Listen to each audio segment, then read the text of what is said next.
All right, welcome, guys. This is Breakfast with the Brand, the number one podcast in the world for entrepreneurs and leaders who want to build industry leading brands. I am your host, Junior Frederick, and of course, we have the amazing Mr. Bobby Stealth, and we have a phenomenal show for you today. Before we get into it, let us know where you're listening in from. Go ahead and put those locations in the chat, and of course, put your flames as well. Bobby, how you doing? Doing well, doing well. This morning I asked myself an interesting question. It Okay. was, why aren't more people where they want to be? And I put myself in that, category as well. Everybody wants to be further than we actually are. And I think part of that is human nature. The other part of that is some people just don't do what needs to be done. So I ended up saying to myself, we know what to do. Many of us can do what needs to be done. Like, let's say we need to write a book. Like, we know we need to write a book, and we very well could write a book. Let's say that that's a simple task. But the thing is, we lack the will to do it. And I just thought about that. I'm like, we know what to do. We can do what needs to be done, but we lack the will to get it done. And I just pondered that this morning. So I'm feeling very reflective, very excited. I'm going to be looking at my own desires and the things that I want for myself and what things that I have lacked the will to see through and how I can change that. So I'm excited to see where this energy takes us. How about yourself? How you doing this morning? Man, I am feeling amazing as usual. I'm feeling good. I feel like I've arrived at a new point in my journey. Mm, I have a lot more clarity on a lot of things. Like guys, number one, you could never have enough clarity. Like there's always more clarity to be found. So that's number one. But Bobby, I feel absolutely amazing. I feel a little bit more mature with regards to this space, if that makes sense. Like when you become more mature, it's like things that you may not have been able to see, you just start to see them. You see more clearly, and maybe things that were a big deal before, they're not so much of a big deal. It's like, okay. yeah. I've seen that before. So that's sort of the way I feel at the moment. Now, when you said that, man, you've opened up a very interesting kind of worms there. I don't know how deep you want to go down that rabbit hole, but one thing I'll say is people often know what to do, but people don't do what they know. So we know what to do, but we don't do what we know. We know what to do, but we don't do what we know. And when you talk about will, like if you have to define that and really get into like what that actually means, then this conversation could take a very, very interesting turn. Yeah. But answer your question, I feel absolutely amazing. I want to send a quick shout out to everybody viewing. So I see Bradley, Mr. Joel Smith, the man himself, Tia Rogers, Dr. Michelle D. Clark. She says, let me put this up. She says, there we go again. Superbly sensational Saturday. Mm, Dr. Michelle again. Dr. Michelle, I used to have a little book, a very small book, and it used to have like every page had different lines, like little quotes of wisdom. You should make a little book with just phrases like that. yeah. Like literally, you should make a little book with phrases like that because you always have something new. Just a little word of advice. And by the way, guys, I do want to plug this in because the brand challenge is going live. So I noticed a lot of people have been registering. In fact, we got a few more registrants just this morning. I just woke up and I saw a bunch of people are just registered. So let's keep registering. We're going live this month. In fact, next Monday, Monday the 8th of April, we'll be live at 9 a.m. Eastern Standard Time. If you have not registered as yet, please go ahead and register so you could receive like the Zoom links and the announcements, etc., etc. So you could be up to date with what's going on. Make sure you register. And of course, if you have anybody in mind that may benefit, have them go ahead and register as well. www.ultimatebrandchallenge.com. That's www.ultimatebrandchallenge.com. So, Bobby, before we go to the break, man, is there anything you want to say to the audience? Yeah, the last thing I'll say before the break is whatever you're holding on to that good and well. It could be a habit, it could be a person, it could be a old identity. Like anything you're holding on to, let it go. You know, if you're trying to grow, you're going to have to let that thing that's not congruent with your next level and your future self, you got to let it go. So that's what I'd say to the people. I said Shaan Ride East. I'm proud. Shaan Ride East. Leadership is not the brand they made for us. Listen, he brought fire, heat. He didn't hold back. 20 years down the line, what I could sell, why not serve first? Service over salary. Branding like a leader closes the gap for people who want branding. Speaking like a leader closes the gap for people who are nervous about speaking. If Steve Jobs would have speculated, we wouldn't have Apple. He changed lives. He helped people open up their business and start their business. We are the brand. Some people say, Shaan, should I quit my job? Mentally, yes. As a speaker too, to be able to learn from him and watch him and you know, game respects game. And I want to have that much game someday. The right client, pay $500,000 for what you do. You have to be bold in your beliefs. He has been an amazing asset to this event and a pleasure to work with. Very captivating, collaborative, worked very well with the audience. I want to help you. Put a 0 behind your number, right? The session was great. How he is online, virtually, he is even more phenomenal in person. Be the face of change that you want to see. Stop asking questions and start giving demands. The entire team has just been absolutely incredible. They are a joy to work with. They go above and beyond. Give yourself a round of applause. Yes, yes, yes. All right, guys, so we are back. Welcome to Breakfast with the Brand. And today, I believe Bobby has a very interesting topic. So I'm going to pass over the mic and allow him to introduce it. So what's up, Bobby? Man, you know, I'm thinking again, we should talk about growth. You know, to have a good conversation about what it really means to grow, because every entrepreneur is trying to do that. Like, they're trying to scale their business, they're trying to scale themselves, they're trying to grow their income, impact independence. Like, they're trying to do all these things. And sometimes the process of growth can be an illusion and it can be elusive. So what I mean by an illusion, we can think that growth is going to look one way. We think it's going to be like, oh man, I blew up, you know, and I'm here now. But in reality, it's actually an elusive process of constantly figuring out what it's going to take to get to where you are right now, Junior, which is in that state of clarity and reflectiveness. But when you get ready to grow again, because you're always growing, and I know that about you personally, when you're ready to cut the gas up, you're going to be lost again to some degree, but at a much higher level. And then it's going through the process all over again. So I'd like to first open it up by saying, I remember when 10K a month was like my ultimate goal. Like, I was like, yo, once I get to 10K a month, I'm there. I made it, 6-figure earner. Life will be good. And as I was approaching my goal, I'm getting excited. Wife and everybody's like, you're almost there. This is what we've been waiting for, you know. And I get there, and then I had to start paying 10K a month to stay there. Very interesting. I was working so hard to get there, and then when I got there, just to stay there cost me everything it took to get there. And I think some people are growing right now and might be a little confused. So, Junior, if you don't mind talking a little bit to what the process of growth has looked like for you, as you have personally seen so many people come through, branded like a leader, coaching like a leader, closing like a leader, and you've seen them grow. You saw me day one to today. You saw Michelle day one to today. You saw people like Travis day one to today. So being so close to people's growth process, what do you know about the growth process and what it really looks like? That's excellent, Bobby. And let me just clarify something. There's always more levels of clarity. There's always higher and higher and higher levels. So the way I look at it, it's like a staircase. So in every single room, there's an 80% and then there's a 20%. You might be in the 20% of the current room where you are right now.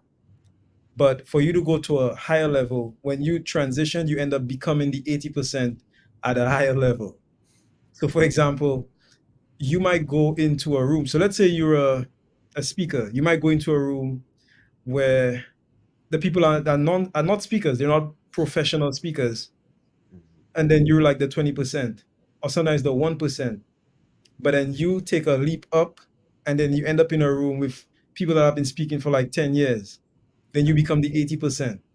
You network with those people, you learn what they know, and then you transition to another room where you have like legendary speakers, people that are world renowned, and then you become the 80% in that new room. So you're always moving, up to different levels. And you know and I think Joel mentioned this uh when he spoke about leadership being, or leaders have to be willing to continually grow and continually be humble and continually be, just want to serve and be a follower, be a willing follower of people that are ahead of you. So that's what the process of growth looks like. But Bobby, the question you asked me, to sort of answer that from a sort of high level, when I say high level, meaning that looking outside of the box. So the people that are growing, the people that we grow, that we help to grow inside the leverage, they're sort of in their own box, right? So everybody has their own box. Okay, so I tell people, I don't try to think in the box. I don't think out of the box. I'm trying to be my own box. Everybody is their own box. Now, as a coach, you're in a very unique position where you could see the outside of the box. And what I could tell you is that what I've noticed, like, to the person in the box, so to the student, they're going through their own internal sort of journey, like their own sort of mini hero's journey, where they're going through a series of challenges, overcoming those challenges, overcoming mental hurdles, learning new things, going through different growth curves, climbing up different mountains, descending. Sometimes they feel like this doesn't work. And, people going through their own roller coaster of mental thoughts. But realistically, me on the outside looking in, the number one thing I notice about growth is really and truly a change in perspective. So it's a change in perception. So did the student change? No. Did they physically change? No. Their perception changed. Their perception of the problem, or their perception or their perspective of, let's say, branding, or their perspective on closing, or their perspective on coaching, or their perspective on speaking. There was some sort of perspective shift, right? That happened. People saw things in a different way. And as I've said before, when you change the way you look at things, the things you look at change. Wow. So, That's, oh, Bobby, go ahead. just to wrap up, to look at it at a high level, if you're looking to grow, the question I would ask myself is, what is the perspective that I don't have, that I need to have to become the person that I need to become? Because if you could get somebody's perspective, you could understand their reasoning, and then you could match their actions. Yeah. Yeah. I just want everybody to understand that you can do this, right? You can 100% do this, because I know there's someone watching this right now that's probably feeling like they're ready to tap out. Like, everybody that's really growing is getting close, like, to tapping out. They're like, oh my gosh, if one more thing goes wrong, if this paycheck doesn't come through, if this thing doesn't work out, like, everybody's close if they're really growing. Like, you're close to a breaking point. And the reason I believe this is because, in my personal experience, I've realized you've got to break your world in order to build your future. Like, you've got to break your world. And what I mean by that is, in our worlds, we have like gravity, and gravity attracts things to you. It causes things to circle around you. Very simple concept. We all know it, right? So when you create a world and you live in a world, you've got all of these things circling around you, say people, old emotional states. It could be old ideas and perspectives of yourself. And now you've got somewhat of a solar system, like, and that's your world. And in order to break out of that entire construct sometimes and rebuild in a new ecosystem, you really have to break what it is that you have held dear for so long. So one of the things that I think is super exciting about growth, and also very painful, about it. But it's like, it's not a bad pain. It's just that it's uncomfortable. You know, growth is never comfortable. People do not grow in their comfort zone. But one thing that I've noticed about growth is that when you are growing, you never feel like you're doing enough. Like when you are in the process, like I would venture to say Junior may have one point in time never felt like he was making enough calls. He might have hit 200 calls, and like at one point in his life, he was like, maybe I should do three. Maybe I should do 300 calls in a day. And I think everybody feels that way. Like for me right now, I literally went from the 20% to the 80%. So there was a place in my business where I was closing all the deals and the higher ticket deals, and the biggest deals were being closed by me. And then I got in a new situation where I'm kind of at the bottom of the barrel, and I'm like trying to figure out how I'm going to close a deal that's big, like maybe a bigger deal than I've ever closed. And it's a very interesting situation because it's like everybody around me seems to be bouncing around. They're happy, they're smiling, and I need another list of numbers. Hit me, hit me. I'm at the blackjack table, like hit me, you know? So I think that getting comfortable being uncomfortable is very important. So my next question for you, Junior, is during your growth process, because you shared a story with us where you said you had your head on the steering wheel, you could see the street, there was a hole in the floor of the car. And Yeah. during that stage, you said you began a journey. Now, as you began this journey, you also talked about a time where you were on a scaffold closing a deal, right?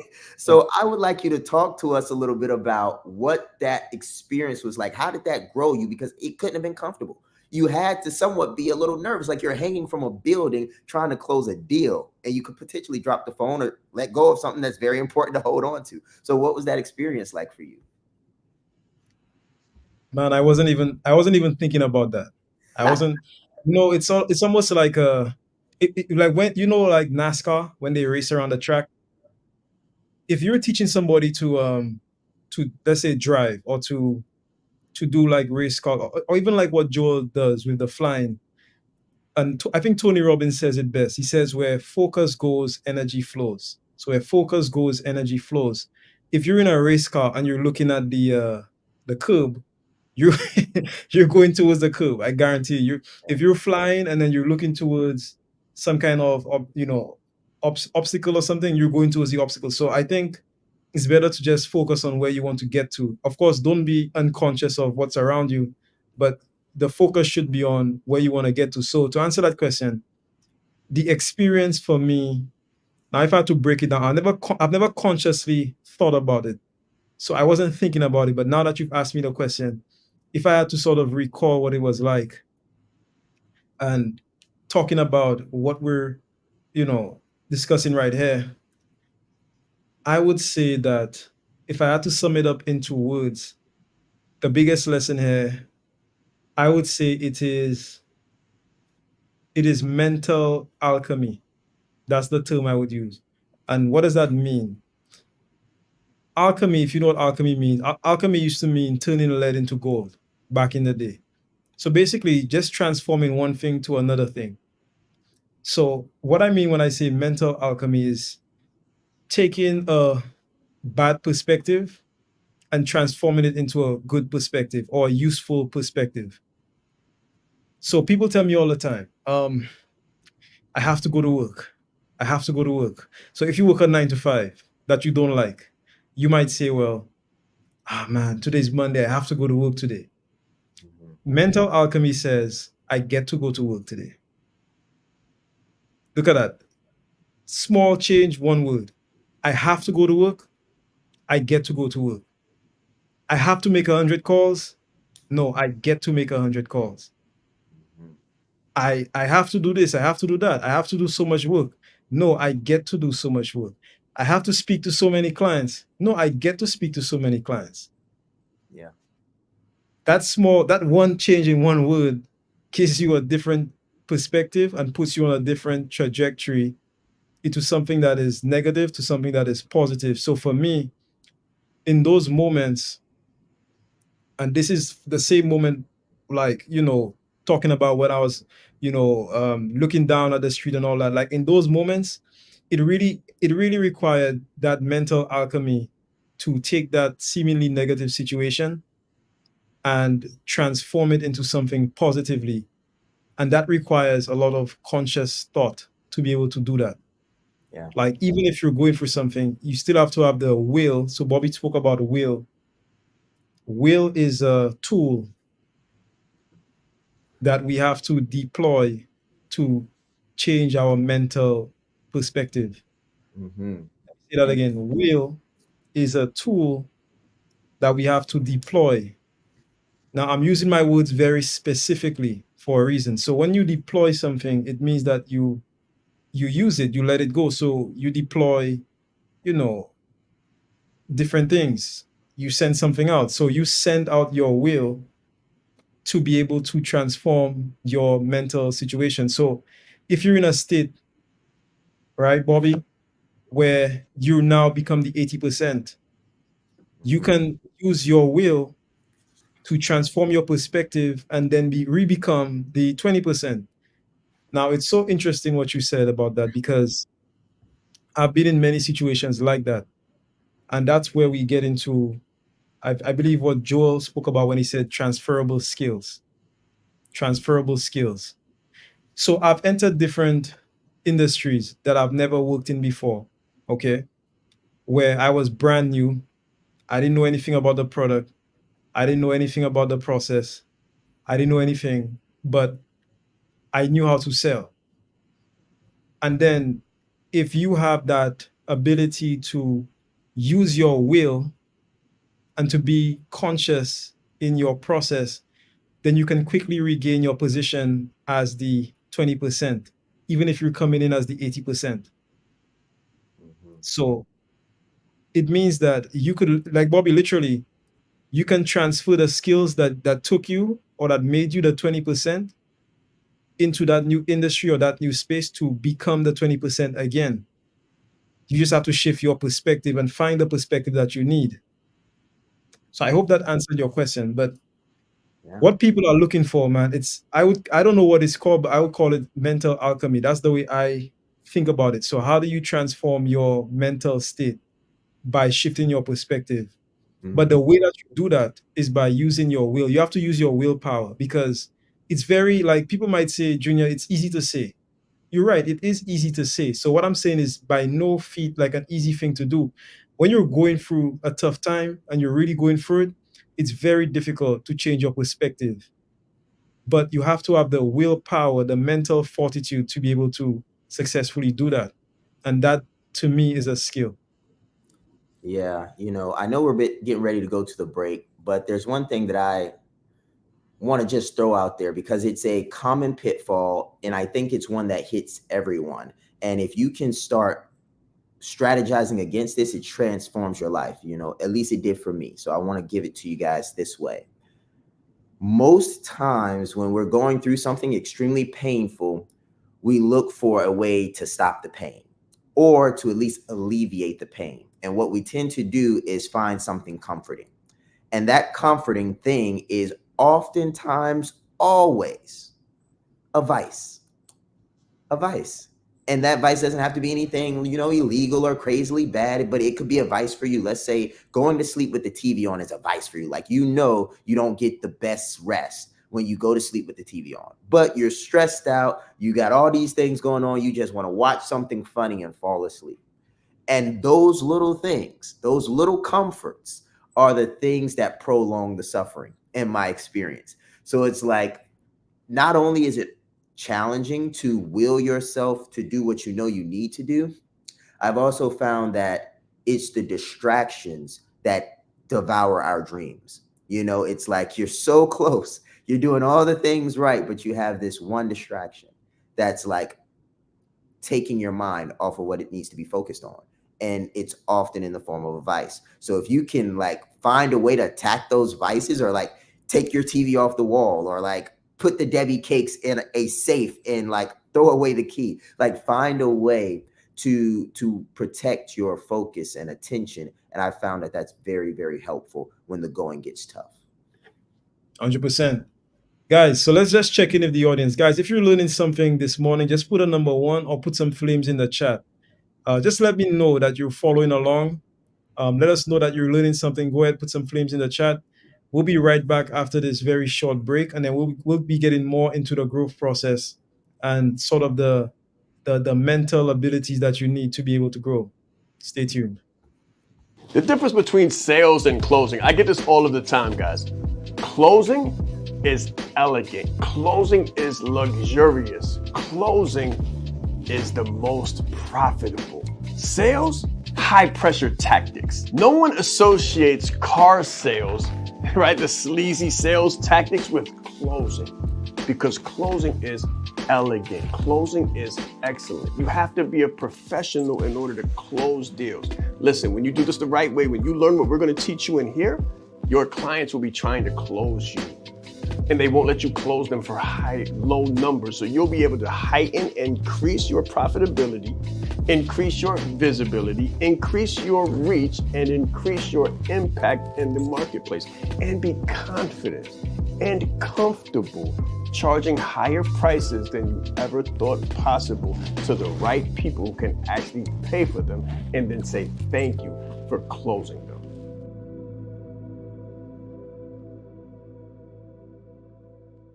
In brand clarity, exactly what you're going to get is what it sounds like. Clarity for your brand. What is your color? What is your logo? What is your unique value proposition? Who are you speaking to? Why? How should you speak to them? How should I position myself? That's what you're going to learn in brand clarity. You need other people to have the same clarity on your brand that you do. But this is the gap. If you don't have clarity on your brand, then no one else is going to have clarity on your brand either. It's like messaging. Your message sounds clear to you, but is your end user receiving the value that you're trying to provide? I guarantee you that after you go through brand clarity, they will, and so will you. And that's how you'll scale your brand.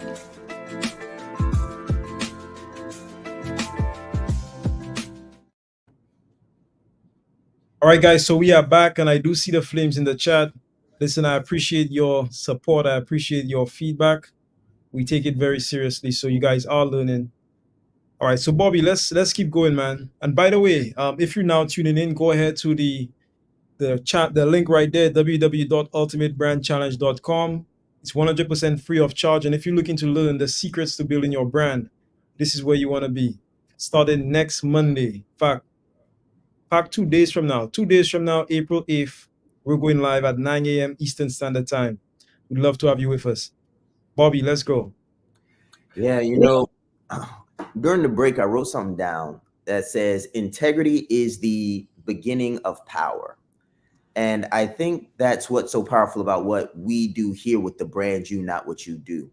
Because when you brand you, let's say that's authentically who you are.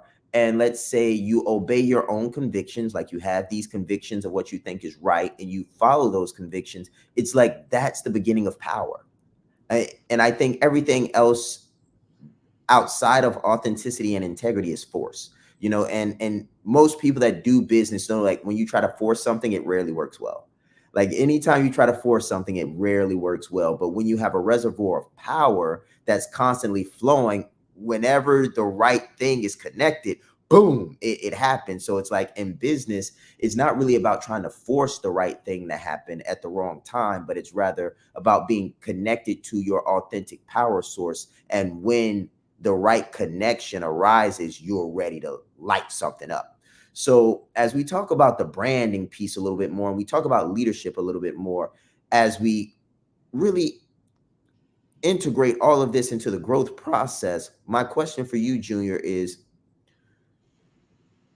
how has your leadership development been a source of power for the people that you lead? Because I know that you have different VAs, you've got different assistants, and all of these individuals work for you.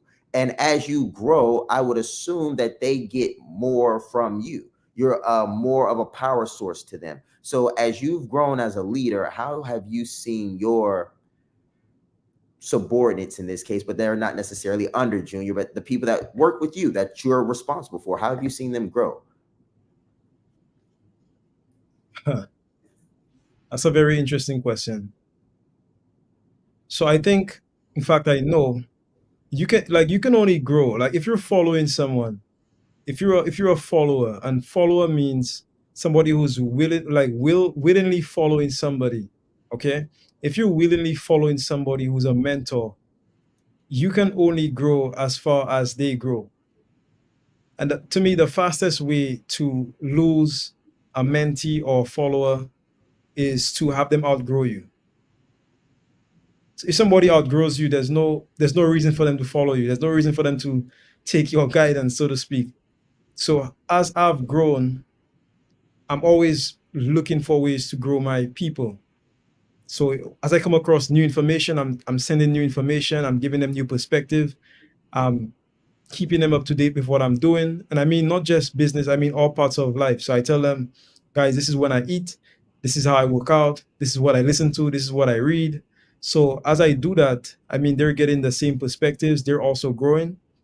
And the answer to the question, Bobby, is as you grow as a leader, if you're doing it right, then your people are also growing in proportion to the way that you grow. So it's proportionate. So if you grow 10%, they're growing 10%. If you grow 50%, they're growing 50%. Right? Yeah. If they're doing what they're supposed to do, and if they're following you, and if your leadership is good, then they will grow in proportion to your growth. Junior, I love what you said about if you are a follower, you're willingly following someone so that you can grow yourself, and I think that's something that's underrated these days. It's like nobody wants to follow anybody. Everybody wants to come out on top, big dog on campus. It's like, yo, I don't need no help.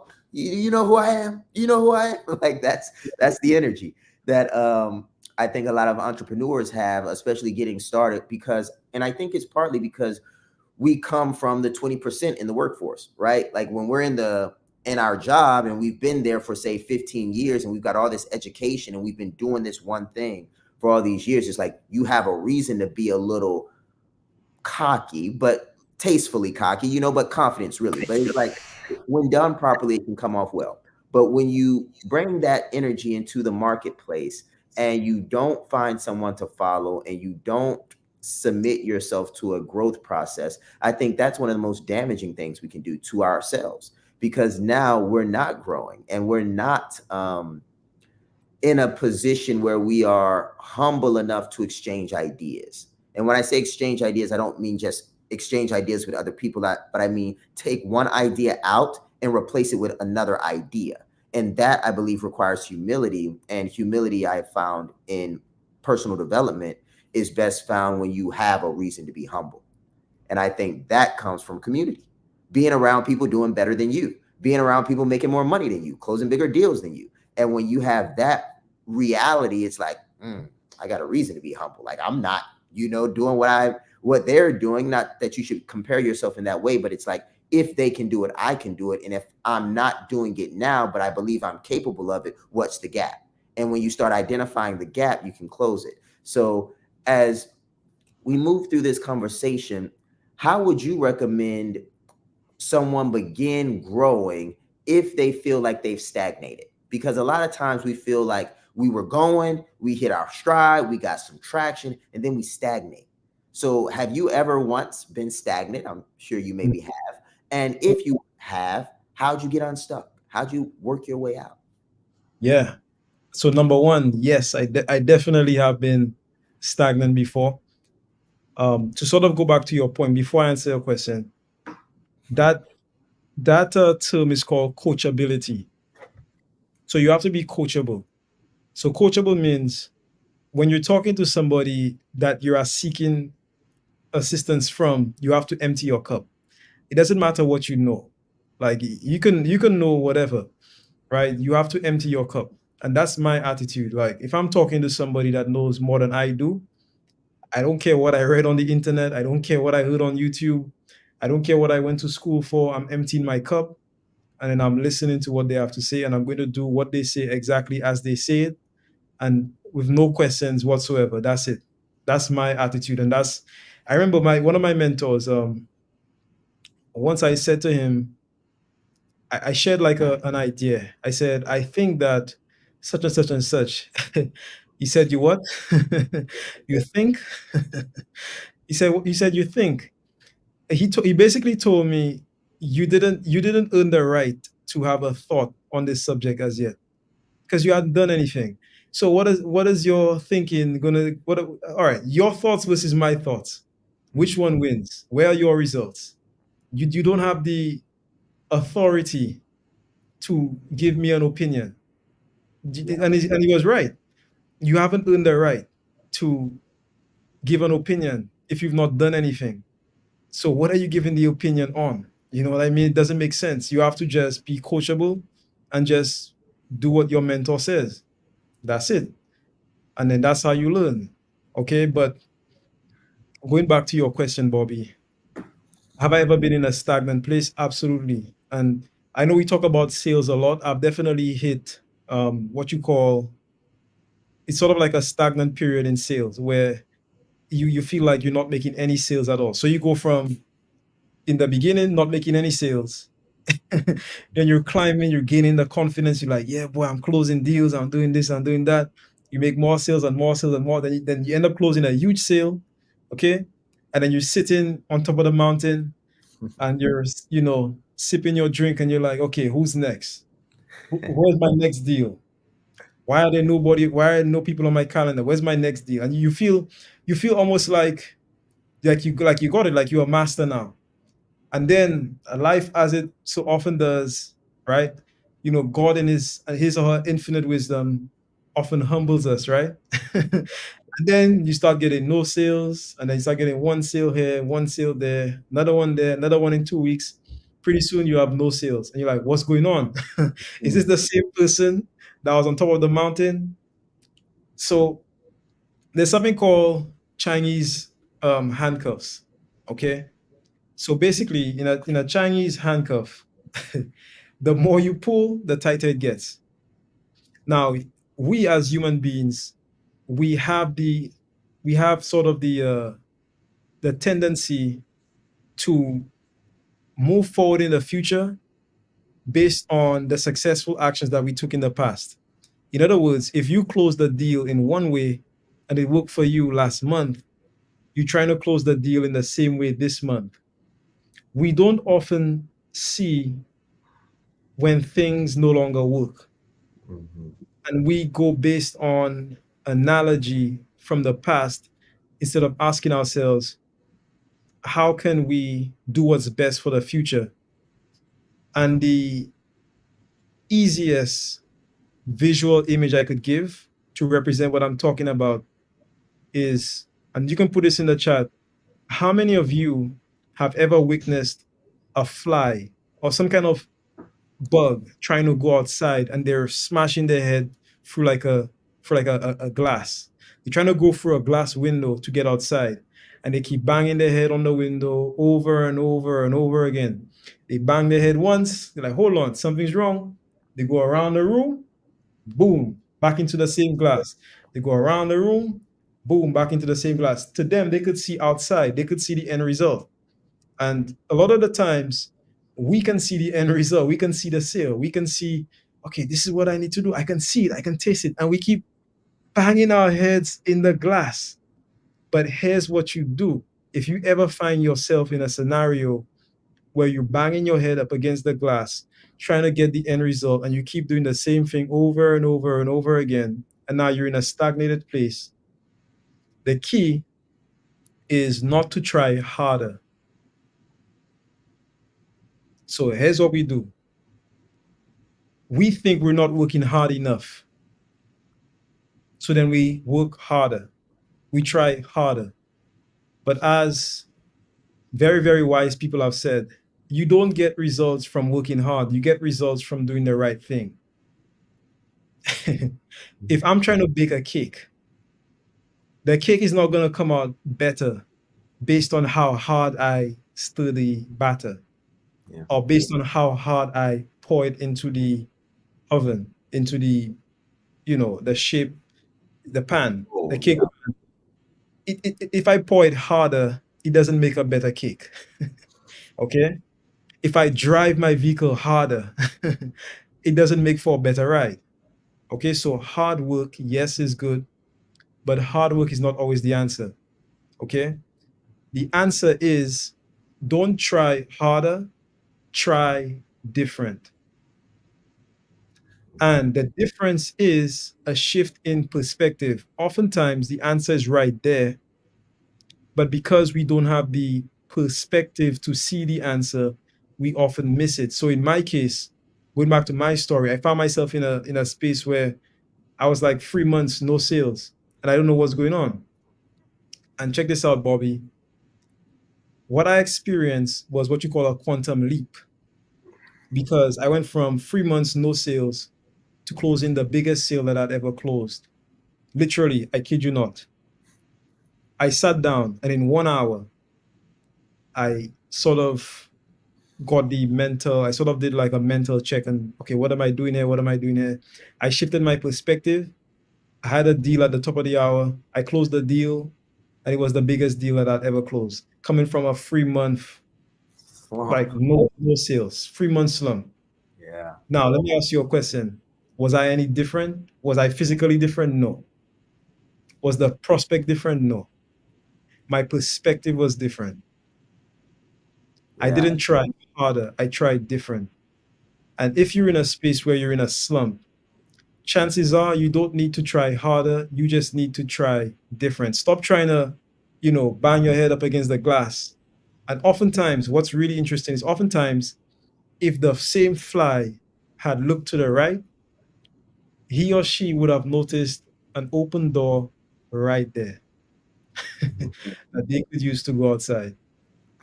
Man. You'll open the door right there, and it will keep going into the glass. It will never look to the left or the right to see the open door that's right there. Junior, I'm laughing because I'm so hard-headed. I'm the fly. Like, I am the fly. And I don't know if I'm the only one on this call right now, but I'm the type of person that says some days you're the bug, some days you're the windshield. Like, I'll just be like running into this thing over and over again. And I had to learn what you just said in a very painful way. So how I learned this was, man, it's so funny. At the time, it was mildly embarrassing, but now I can share it with you guys. It was like I hit rock bottom. So I was at this point in my life where nothing was going right. Like, I was losing clients, I was losing money, I was falling behind on like bills and things of that nature. My team, I couldn't pay my staff. Like, everything was falling apart all at one time. And I was looking at my life, and then even my marriage was on the rocks. Like, everything seemed to be falling apart. And I'm just like, what am I going to do? Like, is this it? Is it over now? Am I about to go down, baby? And then I got to a point where I ran into the window so many times, so relentlessly, that the saving grace that I had was just authenticity and integrity. So the reason I share this is because you have to be around people that think differently in order for you to get a different perspective. And because I was around the right people in the right community and I was authentic, like, they saw me running headfirst into this wall. They saw me doing it. And they said to me, it'd be good to stop. You're probably running headfirst into a wall right now. And you've probably seen someone that advised you to stop doing that. And you probably even saw someone tell you, hey, there's a door over here, and you just kept doing what you wanted to do if you're hard-headed like me. So here's how everything ended up working out. I was getting ready to fly ram smack into the wall again. And what ended up happening is another fly came, bigger fly in this scenario, and bumped me into the doorway.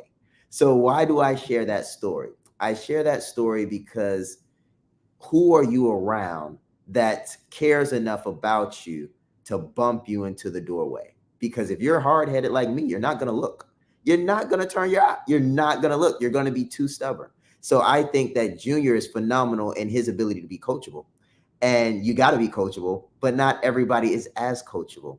And when you're not as coachable, I think the best thing you can do, and this is just to give a different perspective to what Junior said, is like the best thing you can do is have a community or a coach that is strong enough and clear enough to bump you into the right place. So I just wanted to give that perspective before the final break, because I know we will be able to come back and do one more thing. But like, if you're stuck and you're stubborn, good luck. Like, the best thing you can do is get around some people that are big enough and care enough to help you, because I think many entrepreneurs have just a undying will that can sometimes, when immature, be an arrogance that needs to be put to rest. But you need someone qualified to really help you get that done. I tell people all the time, I say coaching is a future-focused, goal and action-oriented process. Emphasis on action and emphasis on process. We're going to show you how to not just coach like a leader, but to create your organization with a coaching culture, and then create your community of high-level clients who need and respect your ability to coach them on a high level. So again, this is not consultation. Consultation is being the expert. You do not have to be the expert in a vertical to be a coach in that vertical. What you do have to do is ask open-ended questions. What you do have to do is have active listening. Listen, when you get done with this course, you're going to be a master coach, a master executive coach. You can use this in whatever vertical you want to. If you want to do life coaching, this will help you. If you want to coach clients, coach teachers, coach students, this will help you. If you want to be an evidence-based executive coach and only work with professionals, that's what this program is going to allow you to do. But it's also going to help you to add a 0 to the back of your number, because you will know what you're doing. This is not hype. This is not motivation. This is evidence-based. This is factual-based, data-based, driven by science, and exalted by performance.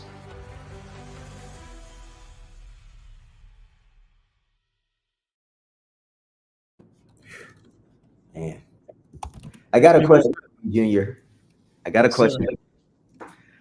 My question for you is, during your growth process and as you've developed as a marketer and as a sales professional, you shared something with me that and Travis yesterday that I'd like you to share with the audience to the degree that you feel is appropriate. But you said you are competency stacking. You said that you are building a version of you that can do anything and everything that you need to do. So when it comes to growing and when it comes to your perspective about growth, how do you look at this? Like, what do you think when you're like, you know what, I'm ready to grow? Do you even ask yourself that, or is it natural for you? Is it just like, you know, I'm gonna do sales, I'm gonna do all of this, I'm gonna do systems? Like, how do you think about growth? I think this is a very important question, because most of us don't think about growth. I feel like we could be on either end of both of this spectrum. Sorry, so meaning that you might just be an action taker that just focuses on growing and you just grow, and then you might be on the other end of the spectrum where you're a thinker and then you're thinking about growth. I do both. So I'm an action taker, but I'm also a strategist. Now, if you're a CEO, you have to be both of those things. Most of the people looking are the CEOs of their business. You cannot be all action and no thought, but at the same time, you cannot be all thought and no action. So the way that I think about growth is I make a conscious decision and then I act. So I say to myself, and by the way, what really influences my decision is the outcome of the person I become. So for example, I may pass up or I may delay a money-making opportunity in order to learn a skill.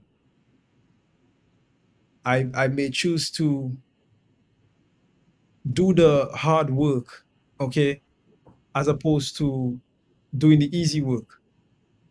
I may choose to take the stairs as opposed to the elevator. And I explained this to you and Travis yesterday.